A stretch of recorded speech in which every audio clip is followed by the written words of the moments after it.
Presidente, senador Cristóvão Buarque, quero agradecer mais uma vez por ter feito a permuta comigo para que eu pudesse, neste momento, também fazer o meu pronunciamento.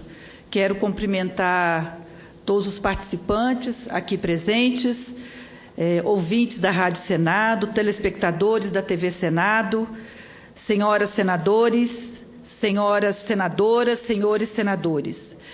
Neste domingo, com o nosso maior e mais simbólico estádio completamente lotado, foi encerrada a Copa do Mundo do Brasil.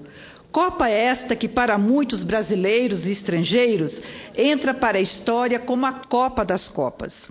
Essa foi a 20ª edição da maior competição esportiva do mundo. Destas, apenas 7 foram realizadas na América Latina. Em 1930, no Uruguai, em 1950 e 2014, no Brasil, em 1962, no Chile, na Argentina, em 1978 e no México, em 1970 e 1986. Ou seja, há 26 anos, desde a Copa do México, em 1986, a região, com 9 títulos mundiais, não recebia a honra de sediar o torneio. Foram 30 dias de uma linda e inesquecível festa multicultural que celebrou a integração e a harmonia entre os povos e engrandeceu o esporte mais popular do mundo. Os números são impressionantes e nos enchem de orgulho. Acompanharam a Copa do Brasil 1.015.035 estrangeiros de 202 países, com gasto médio de $3.078 por pessoa. Destes, 61% visitaram o país pela primeira vez e 95% pretendem retornar. Para entender melhor o gigantismo deste alcance, a ONU, Organização das Nações Unidas, tem apenas 193 países membros. Entre os brasileiros, 3.056.397 turistas acompanharam os Jogos. Esta é a segunda maior movimentação de turistas estrangeiros registradas em uma Copa do Mundo. A primeira colocada é a Copa realizada na Alemanha, em 2006, que, por sua posição central na Europa, facilitou o trânsito de 2 milhões de turistas estrangeiros. E, em terceiro lugar, está a Copa realizada nos Estados Unidos, em 94, que teve um fluxo bem abaixo, apenas 400 mil, ou seja, bem menos da metade do montante que compareceram ao nosso país. O alto fluxo de turistas, somado ao desejo de retornar, é um legado fundamental para o Brasil, que tem um gigantesco potencial turístico ainda pouco explorado internacionalmente. Dados do Conselho Mundial de Viagens afirmam que o turismo contribui com apenas 9,2% do PIB, o que equivale a 447,7 bilhões de reais e coloca o país na 6ª posição mundial. Quanto à infraestrutura e mobilidade urbana, em especial nos aeroportos e na chegada aos estádios, mais uma vez as previsões catastróficas e pessimistas não passaram de discurso eleitoral. O número de embarques e desembarques apenas durante o evento ultrapassaram a marca de 16 milhões, tendo 263 mil pousos e decolagens, o que representa 1 a cada 5 minutos. O índice de pontualidade média do período na cidade-sede foi de 92,54%. A título de comparação, o padrão europeu é de 92,4%. Outro grande legado da infraestrutura é a rede de 15 mil quilômetros de fibra ópticas que interligou os 12 estádios que receberam jogos do Mundial, além de outros locais oficiais do torneio. Essa infraestrutura suportou com tranquilidade um volume de dados na ordem de 166 terabytes. Durante as 64 partidas, foram feitas 4,5 bilhões de ligações telefônicas e enviadas 48,5 milhões de fotos. Estes não são dados apenas do governo. Pesquisa realizada pela Datafolha, do jornal Folha de São Paulo, comprova uma avaliação extremamente otimista sobre a Copa do Mundo e o nosso país. 76% dos visitantes acharam ótima ou boa a qualidade do transporte até as arenas do Mundial. Uma maioria absoluta de 92% elogiaram tanto o conforto quanto a segurança dos estádios. A hospitalidade dos anfitriões da Copa é um dos grandes destaques. 95% dos estrangeiros avaliaram a recepção como ótima ou boa. O sensível tema da mobilidade urbana foi avaliado como melhor do que o esperado para 46%, dentro do esperado para 40% e pior do que o esperado para apenas 11%. O termo Copa das Copas nunca foi tão corretamente aplicado. Excelente organização, povo hospitaleiro, emocionantes jogos, belos gols, grandes jogadores e muita torcida fizeram com que a Copa do Brasil fosse eleita pelos internautas e especialistas ouvidos pela BPC como a melhor já realizada até hoje. Este inesquecível sucesso contraria e desmorona o pessimismo exacerbado e inexplicável que a mídia nacional divulgava no período anterior à Copa, que certamente afastou turistas estrangeiros e internos. A mesma pesquisa da Folha comprova que 90% dos turistas acompanharam notícias sobre o Brasil antes de viajar. Metade deles, 50%, alega ter ouvido mais relatos negativos do que positivos, contrariando com a avaliação majoritariamente positiva pós-Copa. Senhores senadores e senhoras senadoras, a nossa grande decepção nesta Copa, sem sombra de dúvidas, foi dentro de campo. Mesmo com toda a expectativa e com todo o apoio de nossa apaixonada torcida, nosso desempenho ficou abaixo da crítica. Assim como ocorreu com outras tradicionais escolas futebolísticas, esta derrota deve servir de aprendizado para mudarmos profundamente o nosso futebol, dentro e fora de campo. Definitivamente, não existem soluções fáceis. Tenho convicção de que não será apenas mudando a comissão técnica, ou mesmo trocando um ou outro jogador, que voltaremos a ter o melhor futebol do mundo. Democratizar as entidades e os clubes, profissionalizar e dar transparência para a gestão de nosso futebol, valorizar a categoria de base, implementar ações para manter os nossos craques jogando no país, são ações que precisam ser debatidas pela sociedade e também pelo parlamento daqui em diante.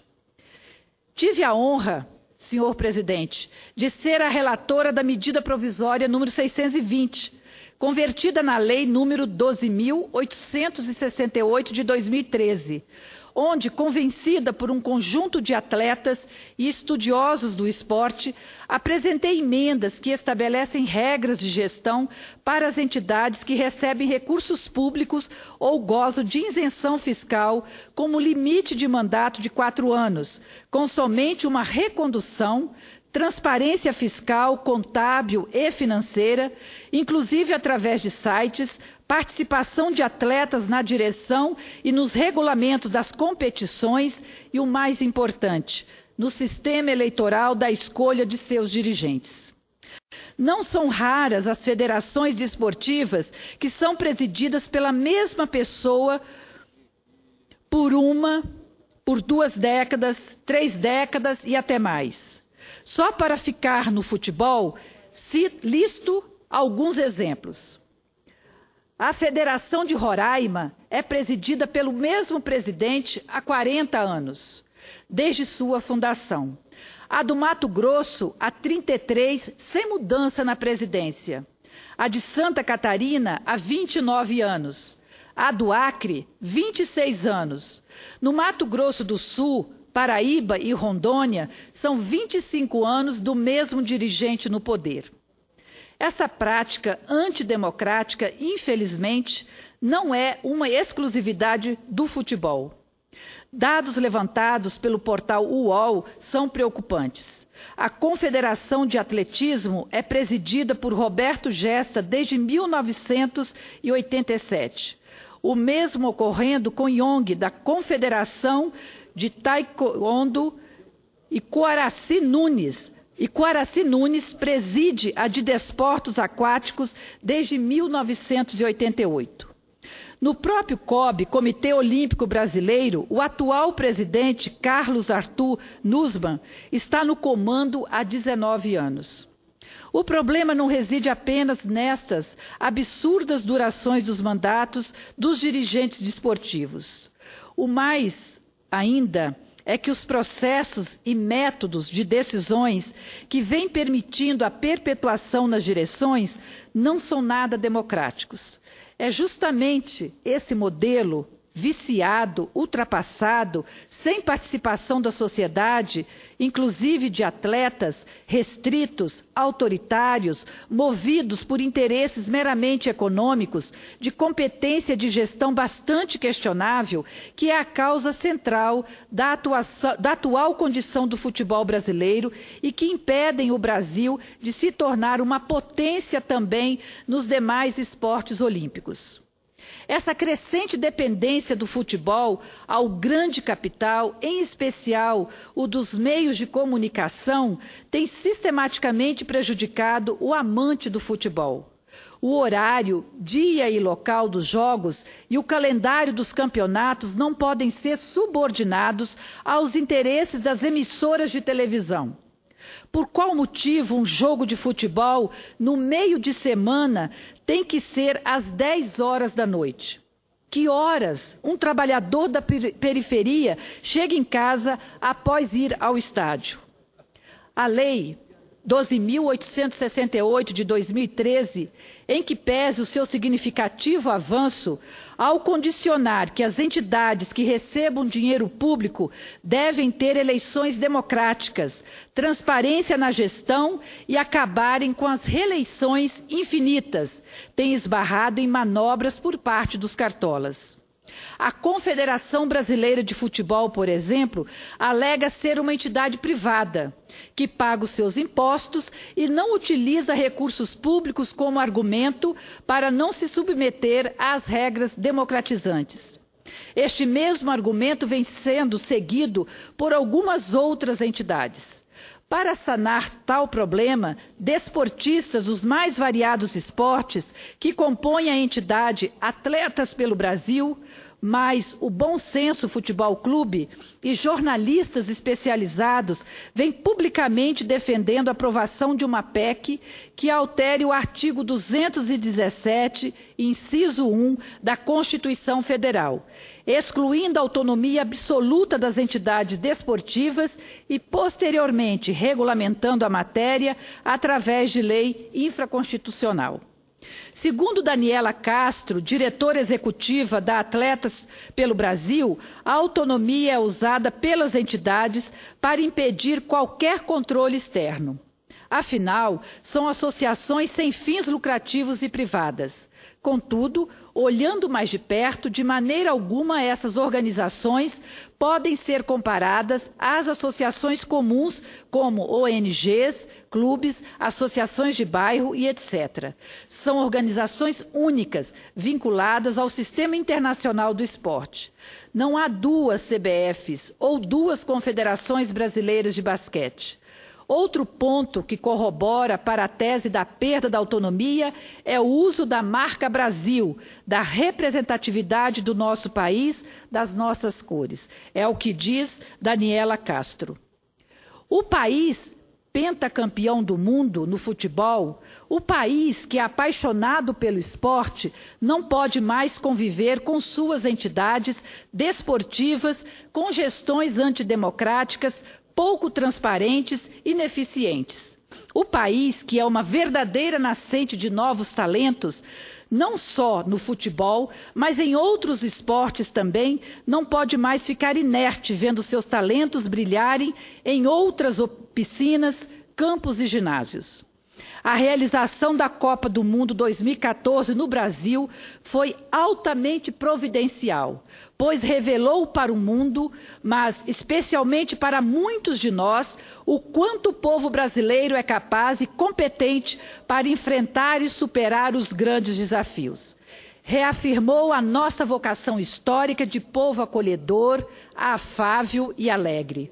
Mas também revelou a nossa profunda paixão pelo futebol, o quanto este esporte é encantador e mágico, o quanto ele é capaz de fazer vibrar e mobilizar uma nação inteira.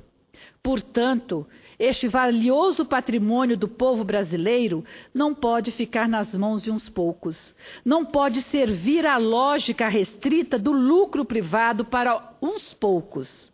Eu, publicamente, me comprometo a chamar estes atletas e demais parceiros que estão preocupados com a atual situação do esporte brasileiro para, de forma conjunta, encontrarmos saídas para essa encruzilhada. Senhor presidente, eu quero, neste momento, antes de encerrar o meu discurso, aproveitar a oportunidade para fazer 2 importantes registros. O primeiro registro sobre a mensagem enviada pela comunidade Bahá'í.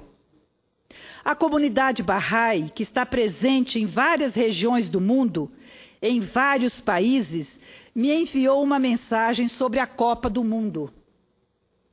Uma boa reflexão sobre o papel que o nosso país, o Brasil, cumpriu nesta Copa, dando um belo exemplo ao mundo da sua capacidade acolhedora dos mais variados povos que vieram nos visitar.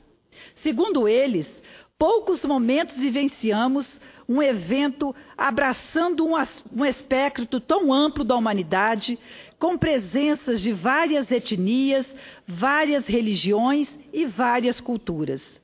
O sentimento de respeito à diversidade e às diferenças saiu muito mais fortalecido.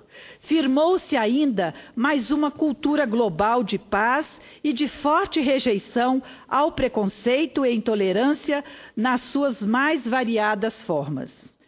Quem assina esta mensagem é a comunidade Bahá'í. Eu quero ainda, senhor presidente, fazer o segundo registro, que é com relação ao povo palestino. Nós estamos perplexos com as imagens e notícias a respeito dos ataques que vem sofrendo o povo palestino pelo Estado de Israel. Desde o dia 8 de julho, segundo informações, mais de 200 palestinos e palestinas foram mortos pelos bombardeios israelenses na faixa de Gaza. Já são mais de 2.000 pessoas feridas, 2/3 deles mulheres e crianças. Israel bombardeia indiscriminadamente casas, hospitais e infraestruturas de saneamento e abastecimento de água. As ações de Israel deixam impactos importantes sobre a vida de uma geração inteira de palestinos e palestinas. As razões para mais essa agressão militar à faixa de Gaza, mais este massacre, estão nas políticas de ocupação, colonização, apartheid e limpeza étnica que Israel vem implementando há décadas. O Estado de Israel afronta reiteradamente a legislação internacional e insiste em manter a ocupação de terras que não lhes pertencem, estendendo suas colônias, humilhando um povo inteiro em seus postos de controle, encarcerando e torturando mais de 5.000 pessoas. Na verdade, mais de 5.000 presos e presas, e com enorme crueldade desviando a água dos rios, cortando a energia elétrica e atentando contra direitos humanos básicos. É urgente, senhor presidente, que o Congresso Nacional e o governo brasileiro tomem medidas firmes, conclamando a comunidade internacional a se mobilizar e exigir o fim imediato dessa agressão militar genocida que viola todos os direitos humanos, provocando violência, sofrimento e horror aos palestinos. A luta do povo palestino é a luta de todos e todas que sonham e lutam por justiça, paz e liberdade. É isso, senhor presidente, que eu tinha para o momento, e pela atenção eu agradeço e muito obrigada.